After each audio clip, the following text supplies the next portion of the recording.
இப்ப வந்து நாமல் ராஜபக்ச வந்து மஹிந்த ராஜபக்ச விட்டு மகனை பார்க்க வேணாமா, மஹிந்த ராஜபக்சவனுடைய மூத்த அண்ணன் மாதிரியே நாமல் ராஜபக்ச அந்த கட்சியில ஒரு பெண்மணி நேத்து கட்சி இருக்காங்க. என்னென்ன சொல்றோம் பாருங்க, கம்பி கட்டுற கதையெல்லாம் எடுத்து போடுறாங்க. அது மட்டும் இல்லையா, இப்ப என்ன அவருக்கு ஒரு தங்க சிலை வைக்கணும், அது மட்டும் தான் நடக்கிறதுக்கு. கொஞ்சம் நிப்பாட்டுறீங்களா இருக்க, போயிட்டு வரோம். வீழ்ச்சியடைந்த அரசியல் இயக்கத்தை மீண்டும் கட்டியெழுப்பது ஒரு ஒலிம்பிக் போட்டியாக இருந்தால் தங்கப்பதக்கம் நாமளுக்கே கிடைக்க வேண்டும் அப்படின்னு சொல்லியிருக்காரு. பாத்துங்க, அப்படின்னா இல்லாம போன ஒரு கட்சியை வந்து அப்படி கட்டி எழுப்பியிருக்காரா, ஒரு கொத்த கையில பிடிச்சி இழுத்து. நாமல் ராஜபக்ச 2029 நாமல் ராஜபக்ச நாட்டுக்கு ஜனாதிபதி ஆகிறோம் இல்லையோ, ஆனா சிறைச்சாலை ஜனாதிபதி ஆவாரோ தெரியாது அப்படின்னு சொல்லியிருக்காரு. சிறைச்சாலை ஜனாதிபதி எதுவும் நடந்தா தான் உண்மை. நான் இப்ப இதையும் நம்பர் அளவில் இல்ல, விரக்தியின் உச்சத்தில் இருக்கிறேன். தமிழ் பேசும் கட்சிகள் சேர்ந்ததால் அரசாங்கம் பயத்தில் உள்ளது. கிழிஞ்சது கிழிஞ்சது கிருஷ்ணகிரி. அப்படி இந்த அரசாங்கம் சிறைச்சாலைகளை காட்டி எங்களை பயமுத்து நினைக்க வேண்டாம், அது நடக்காது. சிறைச்சாலைகளை பார்த்து நாங்க பயப்பட மாட்டோம் அப்படின்னு வந்து நாம சொல்றாரு.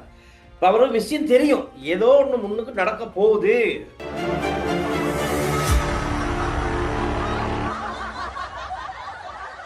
ஸ்ரீ காளிமாதா ஜோதிடம் உலக புகழ்பெற்ற ஜோதிடர் பண்டித் மகாராஜா. காதல், கல்யாணம், உத்தியோகம், வியாபாரம், கல்வி, குழந்தை பாக்கியம் மற்றும் மந்திர சூனிய பிரச்சனைகளுக்கு நிரந்தர தீர்வு.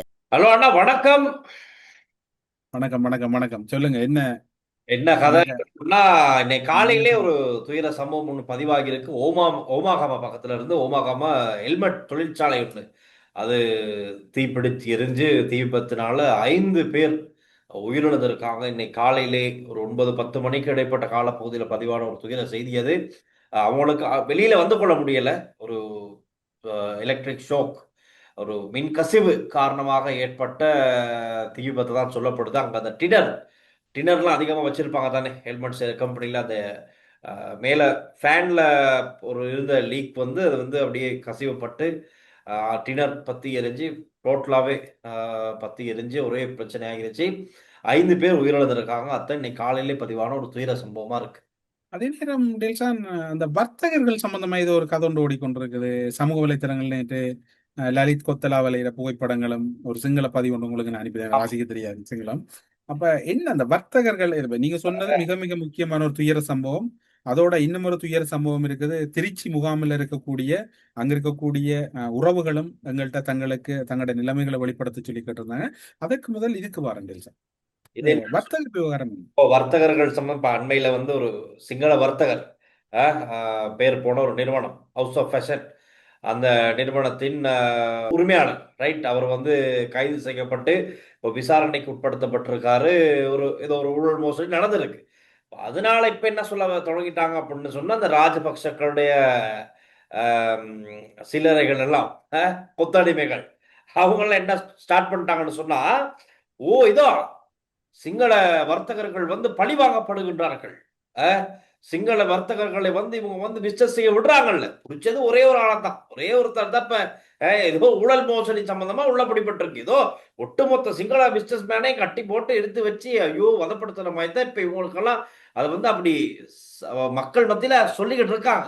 ஐயோ இந்த சிங்கள வியாபாரிகளுக்கு பிரச்சனை, இனி இடம் இல்லை அப்படி பண்ணு பார்த்தா ராஜபக்சர்களுடைய ஆட்சி காலத்தில் நடந்த கொடுமைகள் எல்லாம் பேச போனா இந்த நிகழ்ச்சி பத்தாது. அதுக்கு நியூஸ் இன்சைட்ல ஃபுல் டீடைல்ஸும், கொத்தலாவல கொடுத்த ஸ்டேட்மெண்ட், அவர் இப்படி எல்லாம் பழிவாங்கப்பட்டாரு, சிறையில் அடைக்கப்பட்டார், இதுக்காக எல்லா கதையும் நியூஸ் இன்சைட்ல இருக்கு. நீங்க வாங்க. கொழும்புல இருந்த ஒரு பிரபல தனியார் வைத்தியசாலைய கப்புட்டு காக்கா பறிச்சது. அப்ப அந்த ஹோட்டல் பேரை மாத்தினது, ஹோட்டல் செத்தன, ஹாஸ்பிட்டல் செத்தன, இப்படி பல கதைகள் இருக்கு. அப்படித்தான் இருந்தாலும் டேல்ஸான், என்னதான் நீங்க குற்றச்சாட்டுகள் முன் வச்சாலும் பொருளாதார ஆலோசனை மகாநாடுகள் சிறப்பு பேச்சாளரா நாமல அழைக்கிறாங்க பாருங்க. இதுதான் சொல்றது. அது என்ன கதைன்னு விளங்குது இல்ல. அது மட்டும் இல்ல, இப்ப வந்து நாமல் ராஜபக்ச வந்து மஹிந்த ராஜபக்ச விட்டு மகனை பார்க்க வேணாமா, மஹிந்த ராஜபக்சவனுடைய மூத்த அண்ணன் மாதிரியே நாமல் ராஜபக்ச அந்த கட்சியில ஒரு பெண்மணி நேத்து கட்சி இருக்காங்க. என்னென்ன சொல்றோம் பாருங்க, கம்பி கட்டுற கதையெல்லாம் எடுத்து போடுறாங்க. அது மட்டும் இல்லையா, மகிந்த ராஜபக்ச வரலாறுல இடம் பிடிச்சிட்டாரு. பொண்ணு எழுத்துக்கள் எழுதப்பட்டுருச்சு அவர் பேரு. இப்ப என்ன, அவருக்கு ஒரு தங்க சிலை வைக்கணும். அது மட்டும் தான் நடக்கிறதுக்கு. රත්තරන් පිළිමයක් විතරයි තාම හදලා නැත්තේ. ඒක හදන්නත් ඕනේ. එතුමා වෙනුවෙන් මේ රටේ. டெல்சா கொஞ்சம் நிப்பாட்டுறீங்களா இருக்க, போயிட்டு வரோம். அது எழுந்து தெரியல. தண்ணி குடிக்கணும் போல இருக்கு, தண்ணியை காணும். ஆ. ஏன்னா அப்படித்தான் திருவோணமலையில ஒன்றுக்கு சிலை வைக்கணுமாட அங்க ஒரு பிரச்சனை. இதுகளெல்லாம் செய்த வேலைக்கு இதுகளுக்கு சிலை எங்கப்பா வைக்கிறது? யாருக்கு சிலை வைக்கணும், என்ன கதை கதைக்கணும்? இவங்கட பேர்ல ஒன்றுதான் திறக்கலாம். இப்ப ராஜபக்சேட பேர்ல இருக்கலாம், சம்பந்தன பேர்ல இருக்கலாம். திறக்கிறதுக்கு லாயக்கான ஒரே ஒரு கட்டிடம் தான் இருக்குது. அது என்னன்றத நாங்க சொல்லல. தெரிஞ்சிருச்சு, எனக்கு தெரிஞ்சு. மக்களே நீங்க சொல்லுங்க. அவங்களோட அதுவும் வைக்கலாம். ஏன்டா அதுவும் வச்சாலும் மக்கள் அவசரத்துக்கு இல்ல பொதுவா டெல்சா, அத வச்சாலும் கூட மக்கள் அவசரத்துக்கு போக்குள்ள போறது நின்றும்.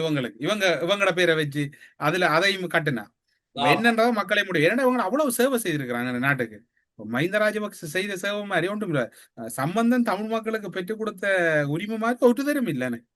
உண்மையில இப்ப அவர் எங்களுக்காக மேல இருந்து தீபாவளிக்கு வெடி வாங்கி கீழே அனுப்புவார். அடுத்த தீபாவளிக்குள் பிரச்சனைக்கு தீர்வு, அடுத்த கிறிஸ்துமஸுக்குள் பிரச்சனைக்கு தீர்வு. அவர் உண்மையில டெல்சா அவர் முதல் கீழே இருந்தா அனுப்பினவர் தீபாவளிக்கு வெடி. இப்ப எங்களுக்காக மேல இருந்து கீழே அனுப்புவார். அவர் ஒரு தீர்க்க தரிசனமான தலைவர் தானே சம்பந்தன். இவங்களோட பேர்ல 2 விடயம் தான் செய்யலாம் டெல்சா இப்போதைக்கு. பொது இடம் நீங்க சொல்றது பொதுவான இடம். அது பொதுவா அந்த பொதுவானடா. ஆனா அவசரத்துக்கும் அது இவங்களோட பேர்களை கண்டா சனம் போகுது தெரியாது. அதுதானே. ஐயா இந்த பேர்ல இதுக்கெல்லாம் போய்கிட்டு இருக்கேளுமா அப்படின்னு நிராகரிச்சுட்டு போறாங்களோ தெரியாது. அப்ப அப்படி இருக்கு இப்ப சிலைகள். எல்லாருக்கும் சுமூகமா போறது இவங்களோட பேரை கண்டா பிறகு என்ன சொல்ற சிக்கல் சுமூகத்தை இல்லாம போய் பிறகு அவங்க வைத்தியர்கிட்ட போகணும். ஐயோ ஐயோ. இல்ல உண்மையில அவங்க மதிக்கப்பட வேண்டிய தலைவர்கள், அவர்களுக்குரிய மாண்புகளை கொடுங்க. அவர்களுக்கு மாநகர சபைகள், மற்றது இலங்கையில இருக்கக்கூடிய முக்கிய துறைகள், நல்ல இடங்கள்ல நல்ல கட்டிடங்களை கட்டுங்க. வாழும் போதே வாழ்த்த வேணுமே. இந்த எல்லாம் இப்ப ஓரளவுக்கு நடக்கிறார். அவர் நடக்கக்குள்ளேயே அதை பார்க்க வேணும். அவரும் போய் வர வேணும் அந்த இடத்துக்கு. இல்ல அதான் நேத்து பாருங்க, நேத்து நாங்க சொன்னோம் தானே. இப்ப சாகர காரியவசம் என்ன சொல்றாரு, இந்த அரசாங்கம் அனுரகுமார திசாநாயக்க உங்களுக்கு இந்த நாட்டை செய்ய முடியாட்டி கோட்டாபய ராஜபக்ச கிட்ட ஐடியா கேளுங்க, ராஜபக்சர்கள்ட்ட ஐடியா கேட்டு நீங்க செய்யுங்க அப்படின்னு அவரு சொல்றாரு. இன்னைக்கு என்ன சொல்லியிருக்காரு ஒருத்தர், யாரு, சஞ்சீவ் எதிரிமான சொல்லியிருக்காரு, வீழ்ச்சியடைந்த அரசியல் இயக்கத்தை மீண்டும் கட்டியெழுப்பது ஒரு ஒலிம்பிக் போட்டியாக இருந்தால் தங்கப்பதக்கம் நாமளுக்கே கிடைக்க வேண்டும் அப்படின்னு சொல்லியிருக்காரு. பாத்துங்க, அப்படின்னா இல்லாம போன ஒரு கட்சியை அப்படி கட்டி எழுப்பியிருக்காராம். ஒரு கொத்த கயிறை பிடிச்சி இழுத்து நாமல் ராஜபக்ச கட்டி எழுப்பியிருக்காரு. அப்படின்னா இது ஒரு ஒலிம்பிக்கா இருந்தா முதலிடம் தங்கப்பதக்கம் நாமல் ராஜபக்ச. இல்ல டேல்சான், இப்படித்தான் பொதுஜன பெரமுன ஆரம்பிக்கக்குள்ள சொன்னது இது எங்க உருப்பட போகுதுன்னுதான் நாம எல்லாரும் பேசினது. அவங்கள்ட்ட ஒரு கட்டித்தனம் இருக்குன்றதுனால் ஒன்றை முடிவு செய்துட்டாங்கன்னா முடிச்சுட்டு தானே ஆகுவாங்க. இதுல அனுராதான் இதுல கவனமா இருக்கணும் ஒழிய நாங்கள். சிங்கள மக்களுக்கு இருக்கக்கூடிய சிறந்த குணம் என்னென்றால் மறதி. சிங்களத்துல சொல்லுங்க டெல்சான், கணவர் சிங்களத்துல பாக்குறாங்க, அதை மட்டும் சிங்களத்துல சொல்லுங்க.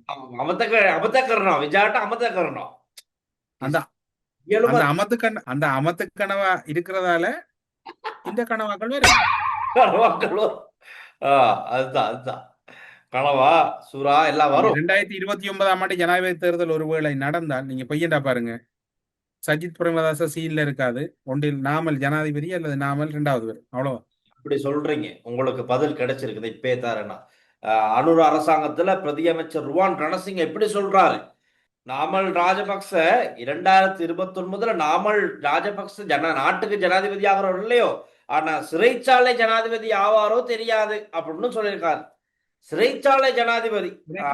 எனக்கு டெல்சான் எதுவும் நடந்தா தான் உண்மை.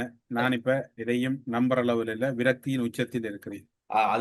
அதே நபர் இன்னொரு சொல்லியிருக்காரு, பிரதி அமைச்சர் ருவான் ரணசிங்க சொல்லியிருக்காரு. இப்ப நான் ஆரம்பத்துல சொன்னதானே, அனுரகுமார திசாநாயக்க சாகர காரியவசம் சொன்னாரு, நாட்டை ஆட்சி செய்ய தெரியாட்டி கோட்டாபய ராஜபக்ச கிட்ட ஐடியா கேளுங்கன்னு. அப்ப பிரதி அமைச்சர் ருவான் ரணசிங்க சொல்லியிருக்காரு, முதலில் வழக்குகளில் இருந்து எப்படி தப்பிப்பது என்பது குறித்து கோட்டாபயவிற்கு சாகர ஆலோசனை கொடுக்க வேண்டும் அப்படின்னு சொல்லியிருக்காரு. வழக்குல இருந்து எப்படி தப்பிக்கிறது இல்ல, நாங்க ஆலோசனை ஒழுங்கா போய் கொண்டுதான் இருக்கு. 1 2 அவுட், 3 2 விக்கெட் அவுட், இந்த 3வது 4வது ஓகே, ஆலோசனை ஒழுங்கா ரைட். அது அவர் சொல்ல தேவையில்லை. நான் அவருக்கு விளங்கல, அவர் குழந்தை பிள்ளை அரசியல், அவருக்கு அரசியல் அனுபவம் இல்லை, அவங்க எக்ஸ்பீரியன்ஸ் அது போய் கொண்டிருக்கு. விக்கெட் பலமா விழுந்து கொண்டு இருக்குது, டவுன் வருது.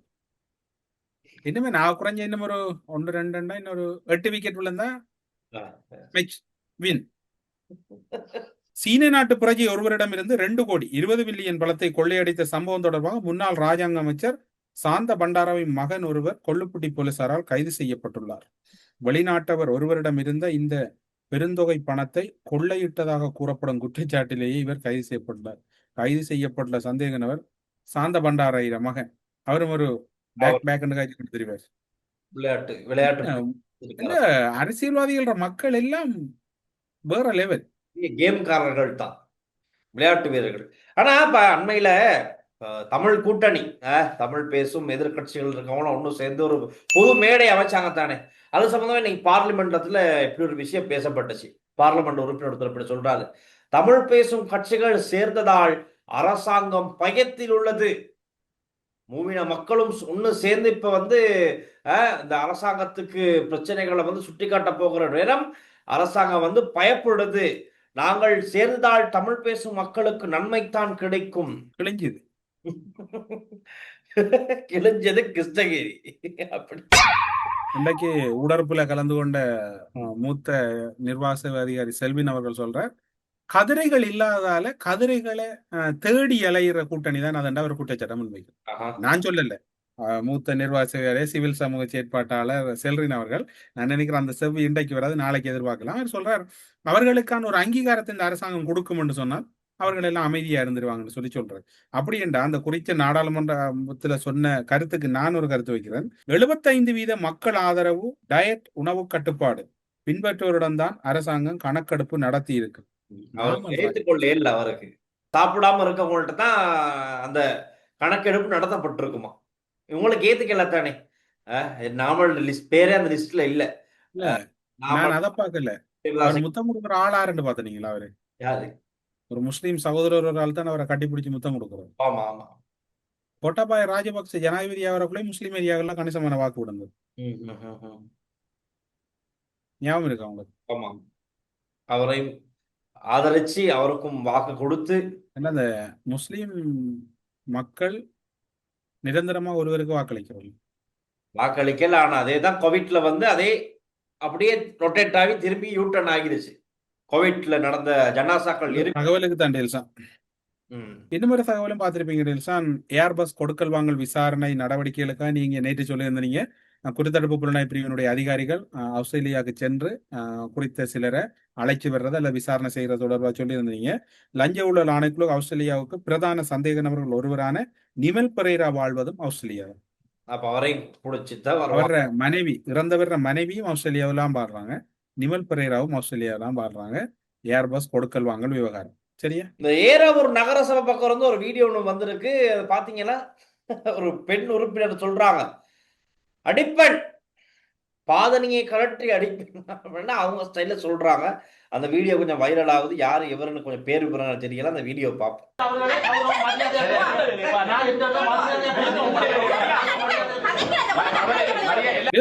என்ன இந்த இலங்கைக்கு நீண்ட காலத்துக்கு பிறகு சுற்றுலா பயணிகள் தொகை அதிகரிச்சிருக்கு, பல சுற்றுலா பயணிகள் வராங்க. ஆனா ஒரு ஒரு ஒரு இளைஞனா அல்லது சிறுவனா ஒரு சுற்றுலா பயணியோட கிடைக்கக்கூடிய ஒரு காணொலி அல்லது வீடியோ ஒன்று இப்ப வைரல் ஆகி கொண்டிருக்கு. நீங்க பாத்துருப்பீங்க. நல்லா பக்குவமா ஒரு அன்னாசி விற்கிறாரு. என்ன ஆனா ஒரு அன்னாசி 1000 ரூபாய்க்கு வித்துருக்காரு. அர்த்தம் சரி, ஏதோ அதான் சரியில்லை. அப்படி வெளிநாட்டுக்காரங்கனாலும் அவங்களும் ரொம்ப எதிர்பார்ப்போட தானே வராங்க. ஒரு அன்னாசி போல என்ன ஒரு 400 ரூபா 500 ரூபா போகுது. தம்பி பையன் நல்ல பிஸ்னஸ் இருக்கா, அதை அப்படியே பேசி சிரிப்பா அப்படி 1000 ரூபாய்க்கு வித்துட்டாரு. அவங்களும் ரொம்ப ஸ்பைசி பைனாப்பிள் அப்படின்னு அழகா வாங்கிட்டாங்க. ஆனா நல்ல பையன், நல்ல ஒரு எதிர்காலம் இருக்கு. நமக்கு தான் அந்த வியோகமெல்லாம் வித்தைகள்லாம் தெரிய மாட்டேங்குது. இப்படியே இருக்கு. அதுக்கெல்லாம் நீ சரிப்பட்டு வர மாட்டேன். ஐ லைக் யூ ன்னு சொல்றாரு அவர். ரொம்ப ரொம்ப அப்படி அன்போட வாங்கினாங்க. நல்ல ஒரு பராமரிப்பது. I am from the US. US. I'm from Sri Lanka. You're from Sri Lanka? I guess you were from Sri Lanka. Good place. Yes, very good place. I was just saying this is the best place. Good place, Sri Lanka. Sri Lanka, good place. You said be good. Yes. How old are you? 17. 17. Yesterday my birthday. Yesterday was your birthday. Happy late birthday. Thank you so much. பரவாயில்ல. பையனுக்கு நல்ல ஒரு வெளிநாட்டுல எதிர்காலம் இருக்கு. இல்ல நல்ல business எதிர்காலம் இருக்கு. இப்ப டெல்சான் பாத்தீங்கன்னா நான் நேற்றில இருந்து ஒரு விடயத்தை திரும்ப திரும்ப சொல்றேன். ஒரு தடவை இப்ப நீங்களும் அதை சீரியஸா எடுக்கிறீங்கல்ல, நீங்களும் அது எல்லாம் பெருசு இல்லை. ஆனா நான் சொல்றேன் டெல்சான், அது இப்படித்தானே. சீரியஸான இஷ்யூ. ரெண்டை பாருங்க, கொழும்பு மகர பகுதியில இந்த கூட்டம் நடந்தது, SLPP கூட்டம். அதுல ஆறு இருக்கிறான்னு பாருங்க, சரத் வீரசேகர். இந்த கூட்டத்துல இந்த புகைப்படத்துல பாத்தீங்கன்னா சரத் வீரசேகர். சாதுக்கள் அவருக்கு பிரித்தோதி நாடகம். அந்த கூட்டம் ஒழுங்குபடுத்தப்பட்டிருக்கு. அதுல ஒரு குறிப்பிட்ட தொகைண்டாலும் அவங்க மெல்ல மெல்ல மெல்ல மெல்ல அவங்களோட வேலையை ஆரம்பிச்சுட்டாங்க. இவங்கள் நாமல் ஒருவேளை கைது செய்யப்பட போறோம் சொல்லக்குள்ள அதைத்தான் நாமல் பெரிய அரசியல் மூலதனமா மாத்த போறேன். நீங்க எழுதி வச்சு பாருங்க. இப்ப அவங்களுக்கு விளங்கிட்டு ஏதோ ஒரு தப்பு நடக்க போகுதுண்டு அதை சுதாகரிச்சு கொண்டு இதை அவங்க முன்னகர்றாங்க, மக்களை தெளிவுபடுத்துறாங்க. வீடியோ நான் பார்த்தேன். அவன் நாவல் ராஜபக்ச அங்க போயிட்டு சொல்றாரு என்னன்னா, இந்த அரசாங்கம் சிறைச்சாலைகளை காட்டி எங்களை பயமுத்து நினைக்க வேண்டாம், அது நடக்காது, சிறைச்சாலைகளை பார்த்து நாங்க பயப்பட மாட்டோம் அப்படின்னு வந்து நாவல் ராஜபக்ச சொல்றாரு. இப்ப அவருக்கு விஷயம் தெரியும், ஏதோ ஒண்ணு முன்னுக்கு நடக்க போகுது, நம்மளை வந்து அப்படி சம்பவம் பண்ண போராட்டங்கள் உள்ளுக்கு போட போராட்டமா இது விளங்குது. ஏன்னா கோர்ட் கேஸுகளும் அந்த லைன்ல தானே போய்கிட்டு இருக்கு. இப்ப இவரோட கிறிஸ் பில்டிங் கேஸ் வந்து இப்ப அப்படி அப்படி போய்கிட்டு இருக்கு, அடுத்தடுத்த கட்டத்துல போய்கிட்டு இருக்க நேரம் கொஞ்சம் கிரிஜ் ஆகும் தான். அப்ப அதனால அவர் எலக்ட்ல மக்கள் மத்தியில போயிட்டு சேர்ந்துக்கிட்டு பாருங்க மக்களே இப்படியெல்லாம் அநியாயம் நடக்குது, சிங்கள வியாபாரிகள் நிராகரிக்கப்படுறாங்க, சிங்கள மதகுருமார் நிராகரிக்கப்படுறாங்க, மதிப்பு இல்ல, மரியாதை இல்ல, இந்த அரசாங்கம் என்ன நடக்குது பாருங்க, எங்களை எல்லாம் பழி வாங்குது, அரசியல் பழி வாங்க, இதே கொண்டு போயிட்டு சொல்லி சொல்லி சொல்லி மக்கள் மத்திய சிங்கள மக்கள் மத்தியில அப்படி தலையில வந்து பிளான்ட் பண்ணிக்கிட்டு இருந்தா அப்ப என்னைக்காச்சும் உதவும் தானே. இப்ப 1000 பேருக்கு சொன்னா அதுல ஒரு 200 300 பேர் சரி ஜெயில அரெஸ்ட் பண்ணோட வந்து நிப்பாங்க முன்னுக்கு. அதுக்கு தான் இப்ப இதெல்லாம் இல்ல. இப்ப உடனே கைது நடந்தோன்னு எப்படி வரும் கதை, எப்படி வரும் டெல்சான்? அதாவது நான் மக்கள் சந்திப்புகளை ஆரம்பித்து என்னுடைய மக்கள் எழுச்சி பொறுக்க முடியாமல் அரசாங்கம் கைது செய்து கேம் ஓவர், அதான் சொல்லப்படும். அதோட திருச்சி சிறப்பு முகாமில் இருக்கக்கூடிய பல உறவுகள் ஈழத்தமிழர்கள் பலர் அங்கு இன்னும் தடுப்பு முகாமில் இருக்கிறாங்க. அவர்கள் அந்த புகைப்படங்களை பார்க்கலாம், அவர்களோட குரல் பதிவுகளை பார்க்கலாம். தமிழக முதலமைச்சர் விஜய் அவர்களுடைய விடுதலை தொடர்பில் கவனம் செலுத்த வேண்டும் என்று திருச்சி சிறப்பு முகாமில் இருக்கக்கூடிய ஈழத்தமிழ் எதிரிகள் பகிரங்கமான ஒரு கோரிக்கை முன்வைச்சிருக்கிறாங்க. பல நீண்ட காலமாக இன்றைக்கு நேற்றில் நீண்ட காலமாக அவர்கள் அந்த திருச்சி சிறப்பு முகாமில் சிலருக்கு வழக்கு முடிஞ்சும் வெளியில் அனுப்பல, சிலருக்கு வழக்குகள் தாக்கல் செய்யப்படல, சிலர் இது வந்து இந்த சிறப்பு முகாம் சிஸ்டத்தை கொண்டு வந்ததே விஞ்ஞானபூர்வமா திமுக தான். இந்த திருச்சி சிறப்பு முகாம்ன்றதை கருணாநிதி காலத்துல கொண்டு வந்தது. அதுல வாடிக்கொண்டிருக்கக்கூடியவர்கள் பல விதமான கோரிக்கைகள் நேரடியாக எங்களுக்கு அனுப்பி வச்சிருக்கிறாங்க. அவர்கள் விடயத்துல தமிழக முதலமைச்சர் விஜய் அவர்கள் கவனம் செலுத்த வேண்டும். அதே போன்று அந்த தமிழக சட்டசபையில் இருக்கக்கூடிய உறுப்பினர்கள் மற்றும் அமைச்சர் பெருமக்களும் இந்த விடயத்துல நீங்கள் கவனம் செலுத்த வேண்டும் என்றதை கேட்டுக்கொள்றோம். நாங்களும் இந்த விடயம் தொடர்பாக தமிழகத்தில் இருக்கக்கூடிய அமைச்சர்களான ராஜ்மோகன் அதே போன்ற அமைச்சர் வன்னியரசு ஆகியோருக்கும் அந்த எங்களுக்கு அனுப்பப்பட்ட தகவல் அவர்களுக்கு அனுப்பப்பட்டிருக்கு. இந்த தகவலும் அவர்களுக்கு அனுப்பப்படும். அவர்களும் முடிந்தவரை இதை பேசுவார்கள் என்று எதிர்பார்க்கிறோம். நீங்கள் தெரிவித்த கருத்துக்கள் ஊடகத்துல நாங்கள் வெளியிட்ட அதே நேரத்துல அந்த குறித்த 2 பொறுப்பான அமைச்சர்களுக்கும் அனுப்பி வைக்கப்பட்டிருக்குது. நீங்கள் அமைச்சர் வன்னியரசு அல்லது விடுதலை சிறுத்தைகள் கட்சியினுடைய தலைவர் தொல் திருமாவளவன் நாடாளுமன்ற உறுப்பினர் அவர்களுக்கும் இந்த விடயம் கவனத்துக்கு எடுத்துச் செல்லப்பட்டிருக்கு. எங்களுடைய போராட்டம் என்னவென்றால், இதில் இலங்கையை சேர்ந்த தமிழவர்கள் பிறர் வெளிநாட்டவர்கள் சேர்ந்தவர்கள் அனைவரும் இருக்கிறார்கள். இதில் கேஸை முடித்து நாட்டுக்கு செல்லக்கூடியவர்கள் எவ்வளவு பேர் இருக்கிறார்கள், அவர்களையும் அனுப்ப மாட்டேங்கிறாங்க. அதை போன்று இலங்கையிலிருந்து வந்து பதிவுல இருக்கிறவங்களும் எத்தனையோ பேர் இருக்கிறாங்க, அவங்களையும் வெளியே அனுப்ப மாட்டேங்கிறாங்க. இந்தியன் பிரஜைகளை கல்யாணம் முடிச்ச எத்தனையோ பேர் இங்கே இருக்கிறாங்க. எங்களுடைய மனைவிகள் இந்தியன் அந்தன்ற முறையிலையும் எத்தனையோ பேர் இருக்கிறாங்க, அவங்களுக்கும் விடுதலை கொடுக்குறாங்க. இல்லை கேஸே நடத்தாம எத்தனையோ பேரை வச்சிருக்காங்க. வருஷ கணக்கா குற்றப்பத்திரிக்கையே இது பண்ணாம சார்ஜ் ஷீட்டு போடாம எத்தனையோ வருஷமா ஓத்தரிக்கிறாங்க. கேஸு முடிஞ்சு எத்தனையோ வருஷமா இருக்கிறாங்க. இப்போ இது எங்களோட கோரிக்கை என்னென்னா, இப்போ வந்திருக்கிற டிவிக்கு எங்களுடைய தளபதி விஜய் சாருக்கு இதை தெரிவிக்கணும். இதில் எங்களுக்கு ஒரு தீர்வு காணணும். நாங்கள் இந்த சித்திரவதையை பல வருஷமா அனுபவிச்சுக்கிட்டு இருக்கிறோம். இந்த சித்திரவதைக்கெல்லாம் எங்களுக்கு ஒரு முடிவு கிடைக்கணும். அதுக்காக வேண்டி தான் எங்களோட இந்த உள்ளிருப்பு போராட்டத்தை நாங்கள் நடத்துகிறோம், அமைதி போராட்டம். எங்களுக்கு தெரிஞ்ச சேனலுக்கு கொண்டு போயிருக்கோம். நீங்க கேட்டுறாங்க எதிர்கட்சி தலைவருக்கு கொண்டு போகலாம், எதிர்கட்சி தலைவருக்கு எப்படி கொண்டு போறேன், ஆறுக்குள்ளால கொண்டு போறேன்னு தெரியாது. அவர் இப்போ ஒரே பிஸியா இருக்கிறார். மக்கள் சந்திப்புகள் மற்றது கைதிகள்ல பிணை எடுக்கிறதுல. அதனால இந்த வழியை கையாண்டிருக்கிறோம். அதுவும் ஒரு நடவடிக்கை கொண்டு முன்னெடுக்கப்பட்டிருக்கு. டெல்சான். ஆனா அயல்நாட்டுல தமிழகத்தை பத்தி பேசுறீங்க. அப்படியே கொஞ்சம் டெல்லி பக்கம் போயிட்டு வந்தா அங்க ஒரு அறகலை நடந்துகிட்டு இருக்கு. மிக பெரும் அறகலை. நாங்க ஸ்ரீலங்காவில் ஆரம்பிச்சது இங்க அறகலை போராட்டம். கோட்டா கோகம்னு ஸ்டார்ட் பண்ணாங்க. அது கடைசியில நேபாள், இந்தோனேசியா, பங்களாதேஷ்னு போயிட்டு இப்ப தான் இந்தியாவுல ஒரு வெடியா வெடிச்சுக்கிட்டு இருக்கு. அங்க நம்ம பிரகாஷ் ராஜ் அவர்கள் செல்லம் ஐ லவ் யூ அப்படின்னு அவர் படத்துல தான் அப்படி இருப்பாரு தவிர ரியலாவே மனுஷன் வந்து நேற்று விடிய விடிய அங்கேயே படுத்து உறங்கி அங்கே உட்கார்ந்துக்கிட்டு இந்த மாணவர்களோட யங்ஸ்டர்ஸோட இருந்து ஒரு போராட்டத்தில் நிற்கிறாரு. அதே மாதிரி நிறைய பரபரப்பான காட்சிகள் அங்கிருந்து காணக்கூடியதாக இருக்கும். ஒரே அரகாலம் தான். அந்த இங்க பார்த்தது தான் அப்படியே எங்களுக்கு ஞாபகம் வருது. டியர் கேஸா இருக்கலாம், ஓட்டக்கணனா இருக்கலாம், எல்லாம் அடுத்தடுத்து அப்படியே அதிரடியா போய்கிட்டு இருக்கு. எங்க போய் முடியும்னு தெரியல. ஆனா இந்த இளைஞர்கள் எல்லாம் பாராளுமன்றத்தை நோக்கி போயிட்டு அங்க ஒரு புரட்சி போராட்டத்தை பண்றதுக்கு தயாராகிறதா சொல்லப்படுது. அது என்ன நடக்க போகுது, ஏது நடக்க போகுதுன்னு எல்லாம் முழு உலகமே பார்த்துக்கிட்டு இருக்கு. கோக்ரோ ஜனதா பார்ட்டி, இந்த பாரதிய ஜனதா கட்சிக்கு எதிராக இவங்க இப்ப ஒன்று திரண்டு எப்படி ஒரு போராட்டத்தை பண்ணிக்கிட்டு இருக்காங்க. முக்கியமா இந்த கல்வியில இருக்க பிரச்சனை, எஜுகேஷன் சிஸ்டத்துல இருக்க பிரச்சனைகள், நீட் தேர்வு, இப்படியான பல முக்கிய விடயங்களுக்கு ஒரு எதிர்ப்பு தெரிவிச்சு தான் இந்த போராட்டம் வெடிச்சிருக்கு. என்ன இன்னைக்கு தமிழகத்திலேயும் பிரபல பொப்பிசை பாடகர் தமிழகத்துல போராட்டம் நடத்தின போது கைது செய்யப்பட்டிருக்கிறார். அவர் உடனடியாக அழைத்து செல்லப்பட்டு அப்புறம் முதலமைச்சரை சந்தித்ததாக கூறப்படும். ஏனென்றால் இறுதி முதலமைச்சர் விஜய் இறுதி படத்துக்கும் அவர்தான் பாட்டு எழுதுன என்று சொல்லி ஒரு ஸ்கிரிப்ட் ஒன்று பார்த்தேன். அவர் இன்றைக்கு அந்த மாணவர்களுக்கு ஆதரவா போராட்டம் நடந்திருக்கு. ஆனால் அவரை அழைச்சு விஜய் சந்தித்திருக்கிறதா கூறப்படுகிறது. இது தமிழகத்திலேயும் நடந்திருக்குது. ஏனென்றால் மாணவர்கள் கல்வி உரிமை மதிக்கப்படணும், மாணவர்களுக்கு அநீதி இழைக்கப்பட்டால் அதற்கு எதிராக எல்லாரும் குரல் கொடுக்க வேணும் என்ற மாற்றம் இல்லை. ஏனென்றால் மாணவர்கள் மிக மிக முக்கியமானவர்கள். நம்ம கூட்டாளி வேணுமா என்ன நடக்குது ஒன்று சொல்லி இருக்கிறார் பாருங்க. சாமர சம்பத் என்ன இன்னைக்கு பார்லிமெண்டத்தில் அப்படி சொல்றாருன்னு சொன்னா, இந்த அவர் ஒரு டிராவல்ஸ் பேர் ஏஜென்சி வெளிநாடு வேலைக்கு அனுப்புறதா சொல்லி புள்ளுப்பீட்டில் இருக்க ஒரு நிறுவனம், அந்த பேர் தான் சொல்றாரு. அந்த நிறுவனத்தினூடாக சவுதிக்கு அனுப்பப்பட்டவங்க ஏமாற்றப்பட்டிருக்காங்க. அவங்களுக்கு சொல்லப்பட்ட சம்பளம் ஒரு தொகை, ஆனா கொடுக்கப்படுறது வேற ஒரு தொகை குறைச்சு கொடுக்குறாங்க. ஒரு ஏமாற்றம் நடந்திருக்கு, ஒரு மோசடிக்கு நடந்திருக்கு அப்படின்னு வந்து அதை வந்து பாராளுமன்றத்துக்கு அந்த பிரச்சனையை எடுத்துட்டு வந்து பேசுறாரு. டெல்சா, நேற்று வந்து ஜிஎல்பி ஊடகவியலாளர் சந்திப்பு பார்த்தீங்க. ஆமா, கொஞ்சம் கச்சால் பச்சால். ஊடகவியலாளர்களுக்கும் அவருக்கும் இடையில கடுமையான வாய்த்தக்கம் இடம்பெற்றது. அதுக்கு பிறகு கடுமையான என்ன சொல்ற அவர் கேட்கிறா, நீங்க என்ன ஊடக நிறுவனமா கேட்கறீங்க இல்ல தனிப்பட்ட ரீதியில கேட்கறேன், நீங்க இப்ப நீதிபதிகள் வயது அதிகரிப்புக்கு ஆதரவா எதிரா என்று ராஜித்த குழம்புறார். ஜிஎல்பி நின்று வளையிறார். அவர் என்ன சொல்றேன்னு தெரியா தடுமாறுறார். அதுக்கு பக்கத்துல அஜித் மானப்பெருமையும் இருந்ததோ இல்ல இவர் இருந்ததா பாட்டாளி கீர்த்தி இருந்தாரு.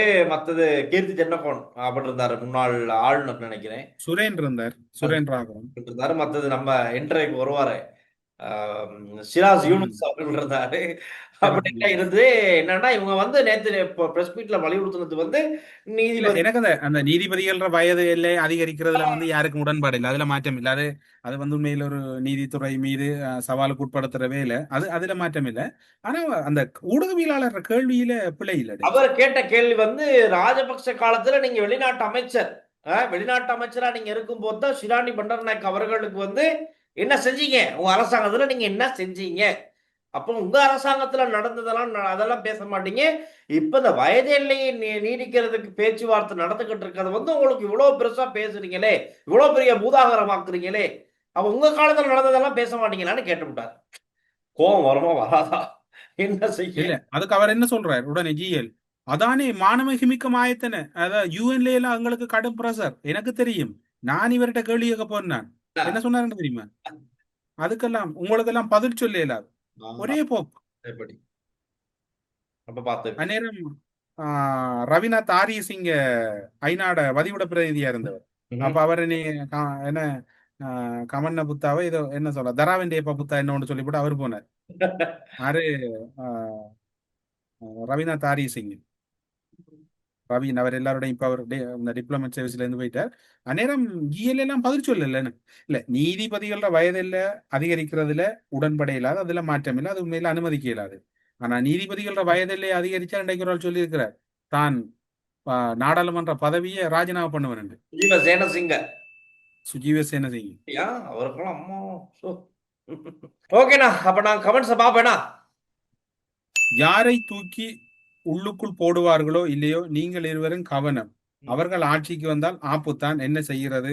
மக்கள் ஜனநாயகத்துல கதைக்கலாம்ன்றாங்க. ஜனநாயகத்துல மிக முக்கியமான தூண் ஊடகம். ஊடகத்துல விமர்சனம் முன்வைக்கிறோம். எங்களுக்கு அப்படி ஒண்ணுண்டா எங்கட தமிழ் கூட்டணி இருக்குது, உடனே வருவாங்க.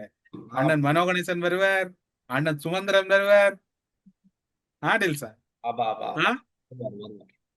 உண்மையில அது அந்த இனி மஹிந்த ராஜபக்ச குடும்பம் வந்தால் நாடு நாசம். அரசன் அன்று கொள்வான், தெய்வம் நின்று கொள்ளும் என்று சொல்வார்கள். அதுபோல் அவர்களுக்கு கடவுள் துணை கொடுத்து விடுவார். சகோ இருவருக்கும் வணக்கம், வாழ்த்துக்கள். கொடுமையை கண்டவன் கண்ணை இழப்பான், அதை கோபித்து தடுப்பான், சொல்லை இழப்பான், இரக்கத்தை நினைப்பவன் பெண்ணை இழப்பான், எல்லோரும் நல்லவன் தன்னையே இழப்பான் என்ற ஒரு கருத்து வந்திருக்குது. தொடர்ச்சியா டெல்சான் இன்னும் பல கருத்துக்கள் கீழே இருக்கு. இலவு காத்த கிளியை போல் இருந்து எல்லாவற்றையும் கோட்டை விட போகிறார்கள். அரசாங்கம் உளவு காத்த கிளி, சரியா சொன்னீங்க டெல்சான். சாகர காரியவசன் 2002 2023 ராஜபக்ச ஆட்சியை மறந்து விட்டார் போல் தெரிகிறது. சிறந்த விவசாய திட்டம், மாதுளை தென்னை, ரகான், மா கொய்யா, சிறந்த ஏற்றுமதி பயிர், சிறையில் இருப்பவர்களுக்கு. உண்மையில நல்ல ஒரு ஆலோசனை அந்த நண்பரே. இத சிறைச்சாலைகள் மறுசீரமைப்பு அமைச்சர் இதுல கொஞ்சம் பாருங்க. நீங்களும் சில விஷயங்கள்ல இன்றைய நிதி ஆலோசனை குழு ஒன்று அமைச்சிருக்கிறீங்க. அதுல எத்தனையோ நிதி ஆலோசனை குழுவுல போட வேண்டியாக்களை தவிர்த்துட்டு போட்டிருக்கிறாக்களை பற்றி விமர்சனம் முன்வைக்கல. போட வேண்டியாக்கள் நீங்க போடல, ஆனா நிதி ஆலோசனை குழு ஒன்று அமைச்சு 3 பேரை வச்சிருக்கிறீங்க. அது என்னத்துக்கோ தெரியாது. ஏண்டெல்சான், உங்கள் முகம் வாடி இருக்கிறது. இது டில்சான் இல்லையே. நேற்று அவருக்கு என்ன கவலை என்றால் அதையும் சொல்லிடுவோம். மிக மிக ரகசியமானது. டில்சானுக்கு இடம்பெற்ற ஒரு துன்பமான நிலைமை. அர்ஜென்டினாவோட தோல்வி டில்சானை நேற்று ஃபுல்லா போட்டு வாட்டிட்டது. அதுதான் டில்சான். இது ரகசியம், ஆனா சொல்லிட்டேன் ஒன்றும் இல்லாது. இந்த அரசாங்கம் நாட்டை சரியான திசையில் கொண்டு செல்கிறது என்று பெரும்பாலான மக்கள் நம்பி ஆதரித்து வருகிறார்.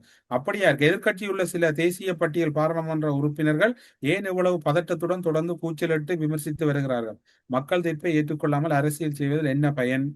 ஆயுள் கைதிகளுக்கு விவசாயம், கைவினைப் பொருட்கள், தும்புத்தடி விளக்குமாறு மற்றும் நிறைய தொழில் சாதன நிறுவனம் அப்படியே அடிதடி வராது கட்டுப்படுத்துவதில் அமைக்கணும். சும்மா சாப்பிட்டு கொண்டிருந்தா பிரச்சனை.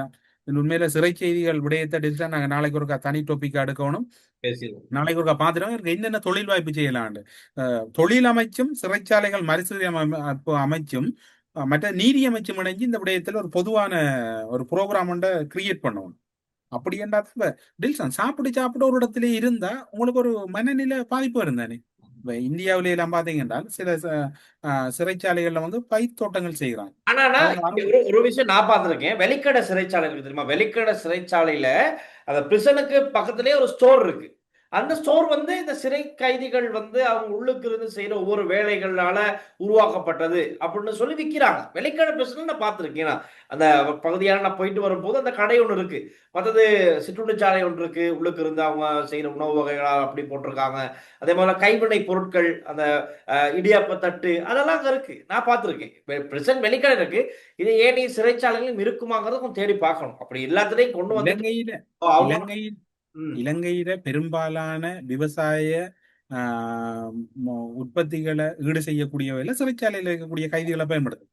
கடினமான வேலைகள் தேவையில்லை. அவங்க சாதாரணமா மிஷினரிகள் அதை இதை கொடுத்து ஒரு சாதாரணமான வேலை நேரம். உதாரணத்துக்கு ஒரு நாளைக்கு ஒரு ஆளுக்கு 1500 ரூபாய் கொடுக்குறேன்றால் அவர்களுக்குரிய சூழல்ல அவர்களுக்கு ஒரு 200 ரூபாயோ 300 ரூபாயோ சிறை கைதிகள் ஒரு தொகையை கொடுத்து அவர்களுக்கு ஒரு ஊக்கமா இருக்கும். சில வேளை ஒரு தப்பு செய்தவன் திருந்தி வரக்குள்ள ஒரு கொஞ்சம் காசோட போகலாம், அல்லது அவன் யாருக்காவது செய்யலாம். அல்ல சில வேளையில் இவங்க என்ன செய்வாங்கன்னா இப்படி உழைச்சி கிளச்சி வெளியில குடுவிக்க தொடங்கிடுவாங்க. அதுவும் சொல்லலாது. ஏன்னா ஒவ்வொருத்தரோட மென்டாலிட்டி அப்படித்தானே. எல்லாரும் ஒருமா இருக்க மாட்டாங்களே. அதனால அது என்னமோ கேள்விதான். சுவாரஸ்யமான நிகழ்ச்சி. உங்கள் மூலமாகத்தான் நாட்டு நடப்பு பற்றி அறிந்து கொள்கிறோம். தினமும் உங்கள் நிகழ்ச்சி பார்த்து முடிந்தவுடன் தான் தூங்குவேன். கட்டாரிலிருந்து ஜசோ. நன்றி ஜசோ உங்களுடைய கருத்துக்கு. இலங்கை சிறைகளிலும் எல்லா வேலைகளும் இருக்கு, ஆனால் பணம் உள்ளவர்களுக்கு எந்த வேலையும் இல்லை. ஆமாம், பணத்தோட போறவங்களுக்கு கால் பிடிக்க கை பிடிக்க அங்க இருக்கிறாங்கள வச்சிருக்கிறாங்க. டெல்சான், ஆட்சி மாறினால் நீங்கள் நாட்டை விட்டு செல்வது நல்லது. ஆட்சி மாறும் போலதான் தெரியுதுன்னு நீங்க நம்புறீங்க. அப்படி போகணும்டா டெல்சான், இப்பவே தூதரகங்களுக்கெல்லாம் போமுகளை போடுங்க. உங்களை தாங்கி கொள்றதுக்கு புலம்பெயர்ந்த சமூகம் தயாரா இருக்குது. உங்கள் இருவருக்கும் வணக்கம். ஒரு ஊடகமாக உண்மையை சொல்ல கெஞ்சித்தும் பயமின்றி நேர்மையாக பேசுவதில் புரிய இருப்பதை நினைத்து ஒரு தமிழ் பெண்ணாக மிக பெருமையும் உள்ளது. நாம் பயந்து வாழ்ந்த நாட்கள் போதும், இன்றே மரணித்தாலும் உண்மையை உறக்க கூறிவிட்டு இருப்பது மேல் நன்றி. ஏகேடி அரசு செய்ய துணிந்துள்ளது சிறை மட்டுமல்ல. அந்த துக்கன்றதை எழுதுறீங்க, அதை நாங்கள் ஏற்றுக்கொள்ளலாம் அறியாது. நாளைக்கு சந்திக்கலாம் டெல்சான், போயிட்டு வாரம். நல்ல பல செய்திகளோட நாளைக்கு பார்ப்போம்.